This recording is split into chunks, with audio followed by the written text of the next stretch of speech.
honestly, my timing is absolutely impeccable or absolutely dreadful, depending on how you look at it. Literally, 24 hours ago, I put out a video going over the rumours about Max Verstappen potentially going to Mercedes. And I said one of the reasons why he might want to do that is because of the chaos behind the scenes, the infighting within Red Bull Racing.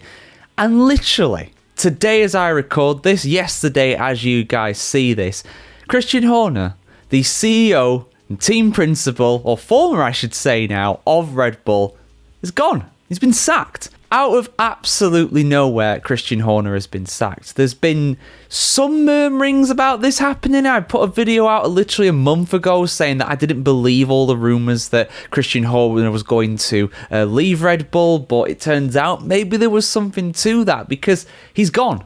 He's gone now. Now, he hasn't officially come out and commented on it yet, but a lot of people in the know, a lot of people within Formula One have had their say on this. And a lot of people as well have commented on my video going over this. I did a video straight away after it was announced, going over what we knew then. And in truth, we've not really learned that much since, but a lot of people have been having their opinions on things, and I very much want to go over the possibilities, the potential reasons, of course, why Christian Horner has been sacked by Red Bull. Because there's a few interesting theories out there, and I'm sure things will come more to light soon. Now, one of the first things to come out about this, aside from the actual announcement and the press release from Red Bull Racing itself, was Martin Brundle. Martin Brundle, of course, the commentator on Sky Sports Formula One coverage, and he's been a very respected pundit now in Formula One for almost 30 years, going back further than that. He was, of course, a driver going all the way back to the mid-1980s. Now, he spoke to Sky Sports News earlier on today, and before he did, he actually did contact Christian Horner to see if he could speak with him and just try and get some more information, just to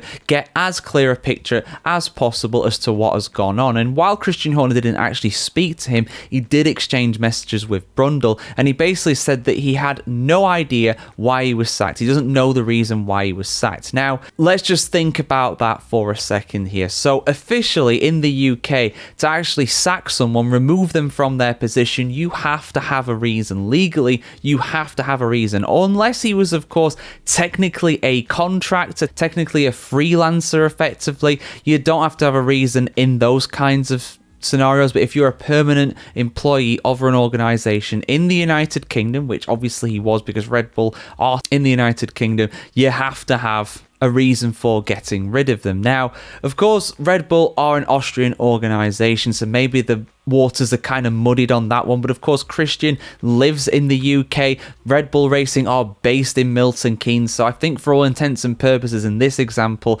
it's pretty much a UK employment for a British company, or at least a company that is based in the UK anyway. So he says that he doesn't know why he was sacked. Now again, you can take this one of two different ways. Either he knows the reason why he was sacked and he doesn't want to tell Brundle, or they've actually just not told him and the official reason is something else. Now, what is that official reason? Well, of course, there are the accusations around Horner and good old Hornergate and potentially inappropriate conduct, but he has been cleared of all wrongdoing when it comes to that with an internal and an external investigation, and really it goes down one of two different paths. And I've seen people saying that they are absolutely convinced it is one and people convinced that it's absolutely the other. In truth, we don't know yet. The proof will be in the pudding when it comes to this, but it all hinges on Max Verstappen.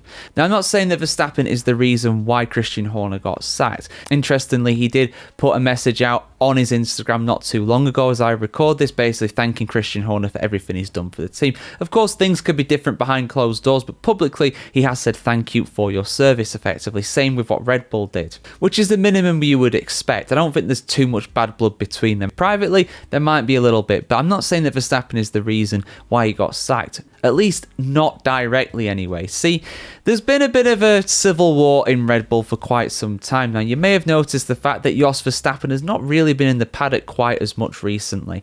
Now, some people attribute that to the war of words between him and Christian Horner and them two not getting on.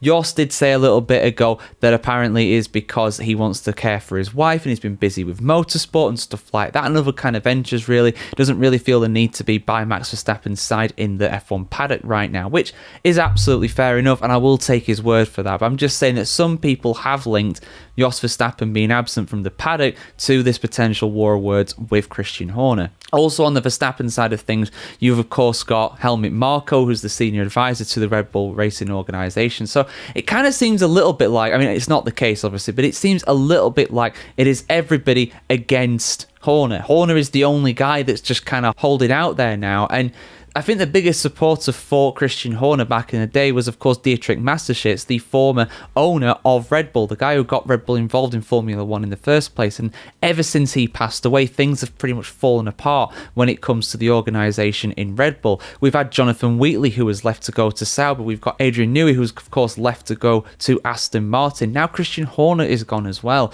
And when it comes to this, I really do think that one of two things has happened with Christian Horner, and we will find out what has happened very soon, I think. Either, and I think this one is more likely, either Verstappen or Verstappen's dad, one of the Verstappens anyway, someone in that camp has basically said, look, if we're going to stay at Red Bull, because things right now are not too great with Red Bull in terms of their performance, if we're going to stay at Red Bull, you got to get rid of Christian Horner, otherwise we're going to Mercedes. And therefore, the Red Bull Racing hierarchy have basically said, right, no, he's got to go then. We need to keep Max Verstappen. Without Max, we are screwed.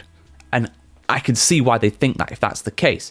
The other side of things is that obviously the performance this year, the car has not been as good. They are down in 4th place in the Constructors' Championship. That car is incredibly inconsistent. I mean, just look how far Yuki Tsunoda is down the championship in the Drivers' Championship. You know, it honestly is miles off it right now, and it's not going to get any better. That does show that that car is not very good. And even in the hands of Max Verstappen, it is very temperamental. So either he's been forced out effectively by the Verstappens, or the Red Bull Racing Board have just said, no, you've got to go. You've got to go. You know, the performances have not been good enough, and your head is on the chopping block for that. You're responsible for that. You are the CEO and the team principal of this team. Therefore, you have to shoulder the blame, and you're out.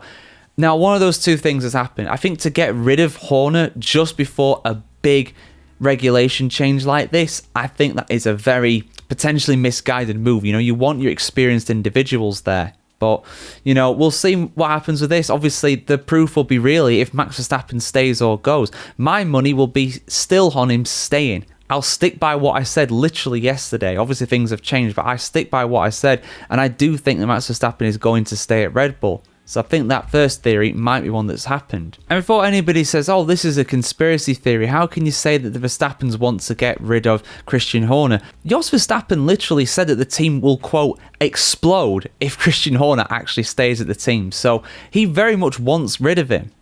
And if he wants Max Verstappen to stay at the team, it is entirely possible that he wants to get rid of him. And that is what's happened now. But yeah, Lauren Makes has stepped up from the Racing Bulls team to be the new team principal of Red Bull. Real fast rise from him to, you know, join that organisation and become the team principal of Red Bull Racing this quickly. You know, he's done a good job at Racing Bulls in my opinion, so he's a good replacement. But yeah, filling the shoes of Christian Horner is not easy. And shouts out as well to Alan Permane, one of the most loyal men in the paddock, who was binned off, of course, by Alpine after being with the organisation like for 30 years. He'd been there all the way since the Benetton days, so fair play to him. He is going to be the new team principal of Racing Bulls. I wish him all the best of success. I think he's been a fantastic and loyal servant to the F1 paddock, and it'd be great to see him in a team principal role for the first time. But yeah, your thoughts about this in the comments below are appreciated, guys. What's happened here? Has Horner been forced out by the Verstappens and co? Is the downturn in performance of Red Bull the reason why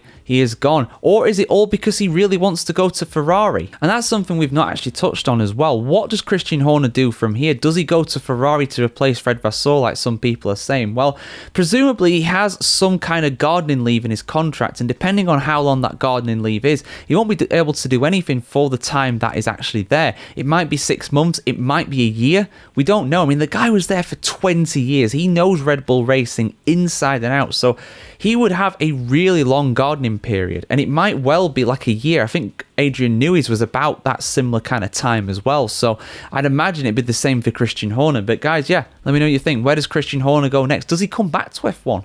He's been such an integral part of Red Bull for so long that maybe new employers, maybe new teams in the paddock would think, well, maybe he was only good at Red Bull. Would he actually be good somewhere else? For my money, I think he'd be good somewhere else. I think he's really good at what he does, even though, of course, he does rub a lot of people up the wrong way doing it. But hey, the man gets results. You know, love him or loathe him, you can't argue with the guy's record. He brought Red Bull to the top of Formula One twice. That is extremely hard to do. But yeah, see you soon, guys. I'm sure this is not the end of this by any stretch of the imagination. And yeah, have a great day over in the world today, and see you soon.